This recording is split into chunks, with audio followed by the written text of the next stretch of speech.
Hello दोस्तों, स्वागत है आप सभी को हमारी आज की इस नई वीडियो में। तो दोस्तों, पिछले हम लोग कुछ वीडियो में सीखे थे कि प्रतिस्थापन विधि को किस प्रकार से हल किया जाता है। यानी हम लोग समझे कि थोड़ा सा छोटा लेवल से क्वेश्चनों को बड़ा लेवल तक हल करने को सीखे थे कि प्रतिस्थापन विधि को किस प्रकार से हल किया जाता है। तो आज की इस वीडियो में हम लोग सीखेंगे कि क्लास 10th यानी चैप्टर नंबर 4 को कि द्विघात समीकरण। चैप्टर नंबर 4 का नाम है द्विघात समीकरण।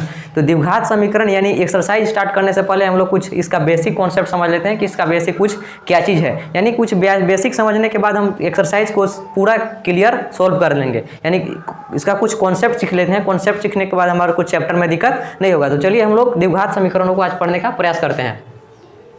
जैसे देखिए, द्विघात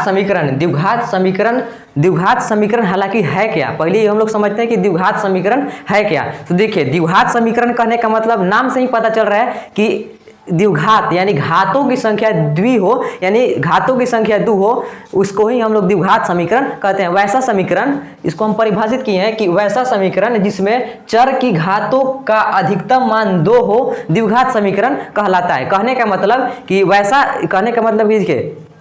द्विघात समीकरण यानी चर का अधिकतम मान, अगर चर की घातों का अधिकतम मान अगर 2 हो तो उसी समीकरण को हम लोग द्विघात समीकरण कहते हैं। जैसे कि हम लोग उदाहरण के लिए लिखे हैं समीकरण कि 2x² - 3x + 1। तो यह एक द्विघात समीकरण है, द्विघात समीकरण के रूप में लिखा हुआ है। जैसे देखिए, 2x² - 3x, ये चर है x या y z कुछ भी हो सकता है, उसका स्क्वायर रहेगा। अगर स्क्वायर रहेगा तो उसको हम लोग समझ लेंगे कि यह एक द्विघात समीकरण है, यानी कि द्विघात समीकरण के फॉर्म में है। तो द्विघात समीकरण हम लोग समझे कि द्विघात समीकरण वैसा समीकरण जिसमें चर की अधिकतम घातों की संख्या 2 हो, द्विघात समीकरण कहलाता है। कहने का मतलब कि कोई समीकरण में आ जाए x स्क्वायर आ जाए, y² आ जाए, z² आ जाए, ये सब द्विघात समीकरण में हो गया। जैसे कि x का स्क्वायर आ गया तो इसका चर है, ये चर के घातों का मान कितना है 2, तो इसी को हम लोग बोलेंगे द्विघात समीकरण। ठीक, तो द्विघात समीकरण हम लोग समझे उदाहरण के लिए 2x² - 3x +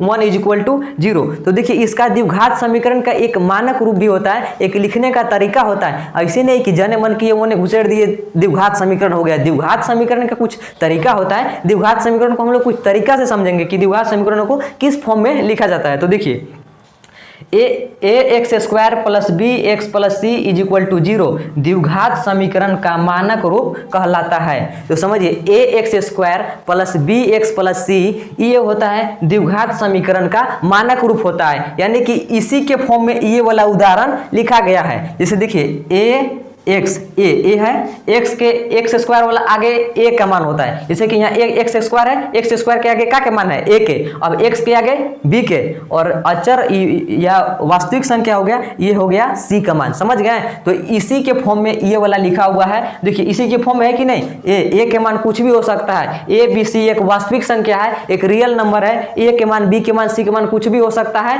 यानी ax² + bx + c = 0। इसी के फॉर्म में ये 2x² - 3x + 1 = 0 है। समझ गए? यह एक द्विघात समीकरण का मानक रूप है। यह इस a, b, c यह एक वास्तविक संख्या है, यह एक वास्तविक संख्या है, यानी कि a ≠ 0। कहने का मतलब कि a का जो मान है वो 0 नहीं होना चाहिए, जैसे कि अगर a का मान 0 हो गया ना, पूरा मामला पलट देगा।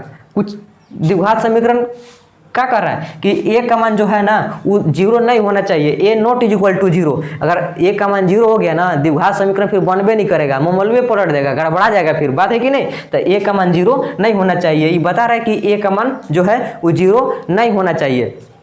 ठीक, तो हम लोग समझे कि द्विघात समीकरण क्या है और द्विघात समीकरण का मानक रूप कुछ देखें कि मानक रूप हम लोग किस तरह से लिखते हैं। तो मानक रूप के ये होता है, इसको याद रखिएगा, ax² + bx + c = 0 यह द्विघात समीकरण का मानक रूप होता है। इसमें जो दिया हुआ है a, b, c यह एक वास्तविक संख्या होता है, और a ≠ 0, ये 3 पॉइंट याद रखिएगा, आगे हमको काम आएगा। ठीक, तो आगे हम लोग चैप्टर को सोल्व करने का प्रयास करते हैं। चैप्टर मेरा फर्स्ट है कि द्विघात समीकरण, यानी कि हमको चैप्टर क्वेश्चन नंबर 1 को देखना है। ठीक, तो चलिए हम लोग क्वेश्चन नंबर फर्स्ट को देखते हैं कि क्वेश्चन नंबर मेरा फर्स्ट क्या है। क्वेश्चन नंबर मेरा फर्स्ट है कि जांच कीजिए कि निम्न में से कौन द्विघात समीकरण है या नहीं। तो हमको उसको जांच करके बताना है कि द्विघात समीकरण है कि नहीं है। ठीक, तो चलिए हम लोग उसको जांच करके बताते हैं कि द्विघात समीकरण है कि नहीं। तो इसका एक्सरसाइज मेरा है एक्सरसाइज 4.1। एक्सरसाइज क्या है मेरा 4.1। तो देखिए क्वेश्चन मेरा फर्स्ट है कि जांच करे कि निम्न में से कौन द्विघात समीकरण है।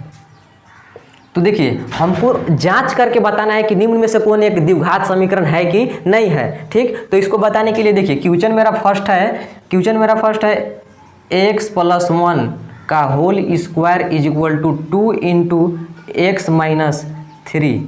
ठीक, तो इसको हमको हल करके बताना है कि यह एक द्विघात समीकरण है कि नहीं है, और हल करेंगे इसको। अभी नहीं ना कह दें कि द्विघात समीकरण है कि नहीं, ये गड़बड़ा जाएगा फिर, समझ गया ना। इसको हल करके कुछ हल करेंगे और बताएंगे कि यह द्विघात समीकरण है कि नहीं है। तो देखिए x प्लस 1 के होल स्क्वायर, ठीक, द्विघात समीकरण कब इसको हम कहेंगे, जबकि x का पावर, x का घातों का मान 2 आ गया, तब कह देंगे कि यह द्विघात समीकरण है। इसमें चर राशि कितना है, चर राशि x है, यानी कि x के पावर 2 आ गया, x के घातों का मान 2 आ गया, तो हम लोग कह देंगे कि यह द्विघात समीकरण है। अगर x के घातों का पावर 2 नहीं आया, तो कह देंगे कि यह द्विघात समीकरण नहीं है। ठीक, तो चलिए इसको हम लोग हल करते हैं। तो देखिए हल करने के लिए अपने बताएगा कि आगे क्या काम करना है, आगे कैसे करना है। तो देखिए अब कहेगा कि आगे अपने कैसे बताएगा कि क्या करना है। तो देखिए कह रहा है कि x प्लस 1 के होल स्क्वायर, यानी x प्लस 1 के होल स्क्वायर पर तोड़ने के लिए कर रहा है, तब इसको x प्लस 1 के होल स्क्वायर पर बनाएंगे।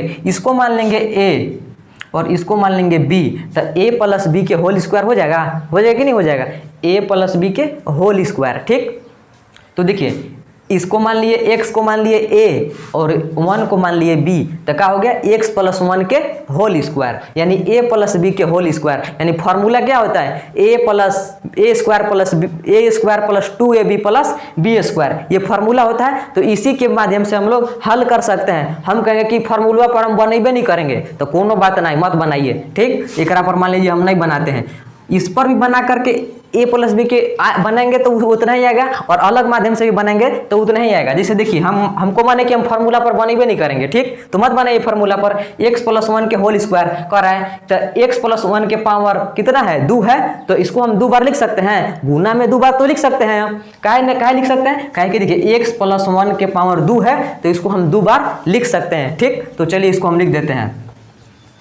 तो x प्लस 1 है, तो x प्लस 1 इसको हम लोग 2 बार लिख देते हैं। चलिए हम लोग इसको 2 बार लिख दिए। ठीक, अब बीच में बराबर है तो बराबर दे देंगे, तो चलिए हम लोग बराबर दे दिए।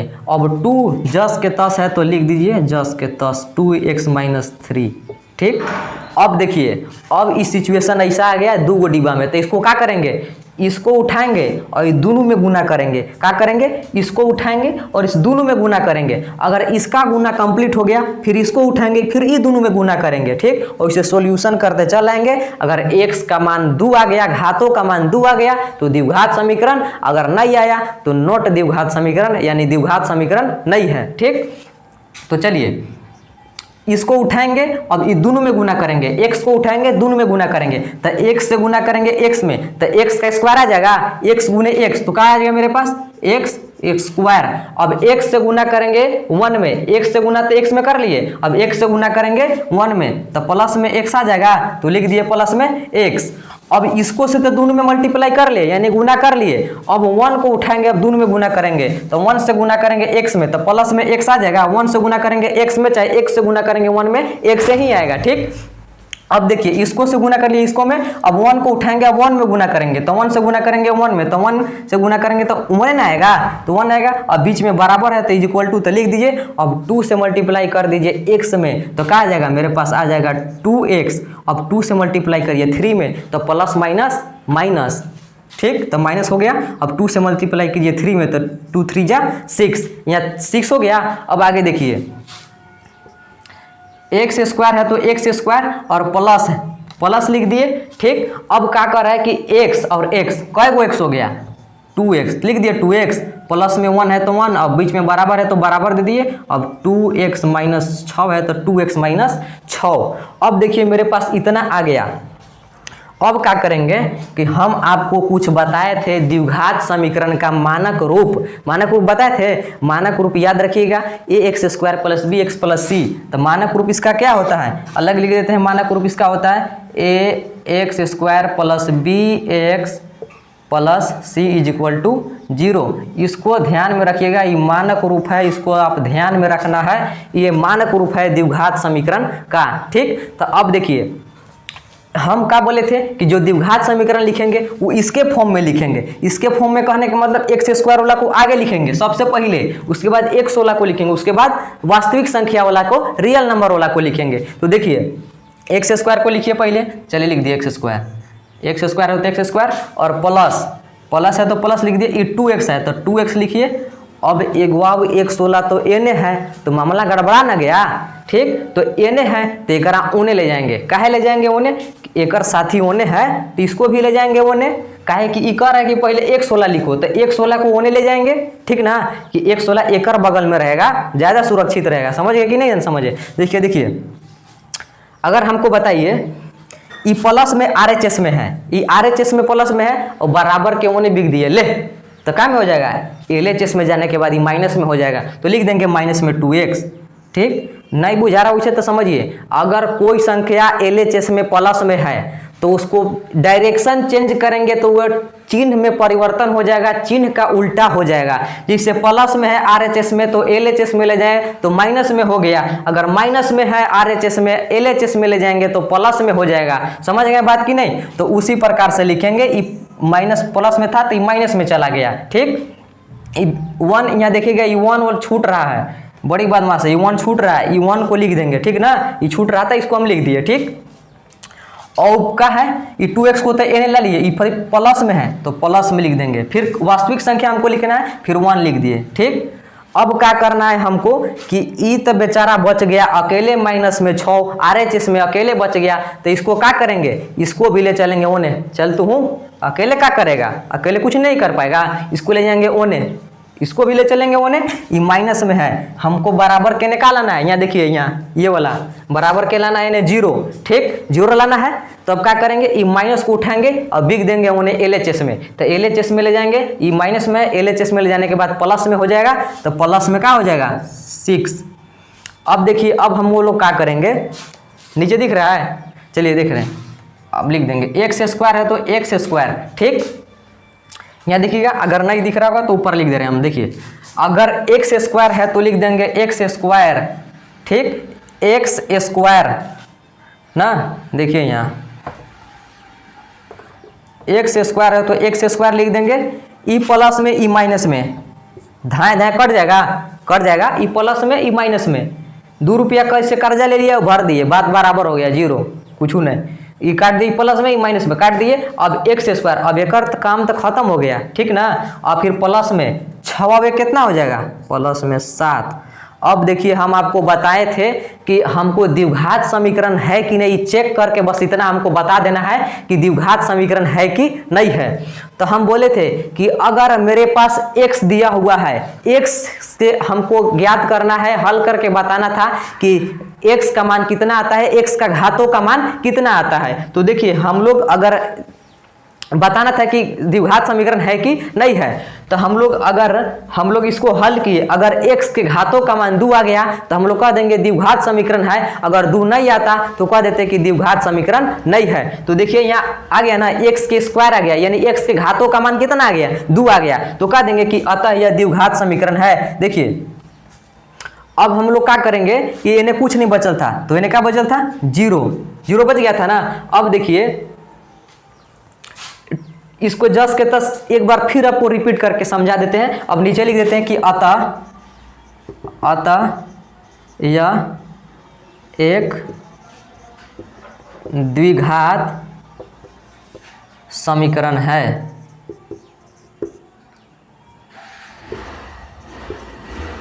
ठीक, तो हम लोग पता कर लिए कि आता है यह एक द्विघात समीकरण है। जैसे देखिए x + 1 का होल स्क्वायर था, इसको 2 बार लिख दिए, कोई दिक्कत नहीं, बीच में बराबर है बराबर दे दिए। अब 2 से मल्टीप्लाई कर दिए, 2 से 2 जस के तस लिख दिए, फिर x स्क्वायर होते x से गुना करेंगे, इसमें x को उठाए दोनों में गुना किए x स्क्वायर, ठीक। अब 1 से गुना करेंगे 1 में तो x आ जाएगा। अब फिर 1 से इसको उठाएंगे, दोनों में गुना करेंगे तो 1 से गुना करेंगे x में तो x आ गया। अब 1 से गुना करेंगे 1 में, ठीक, तो प्लस में 1 आ जाएगा। अब बीच में बराबर है तो बराबर दे दिए। अब इन्हें जस के तस लिखा जाएगा। इसको सबको RHS में था, सबको LHS में लाए तो बराबर के बच गया 0। अब x स्क्वायर यानी दोनों को काटने पर मेरे पास क्या बच गया, x square plus 7 is equal to 0 इसके फॉर्म में आ गया, यानी x का पावर 2 आ गया। तो अतः कह सकते हैं कि अतः यह एक द्विघात समीकरण है। तो आज की वीडियो में हम लोग इतना ही तक रखते हैं और हम लोग कल समझते हैं कि क्वेश्चन नंबर 2 को किस तरह से हल करते हैं। तो आज की वीडियो हम लोग यहीं तक रख देते हैं। अगर आपको समझ में आया होगा तो मेरे चैनल को सब्सक्राइब करें और चैनल को सपोर्ट करने में मदद करें। जय हिंद। आज की वीडियो तक इतना ही समझते हैं। अगर आपको से बनेगा आगे तो बना लीजिएगा और नहीं बनेगा तो हम लोग अगले वीडियो में समझने का प्रयास करते हैं। जय हिंद।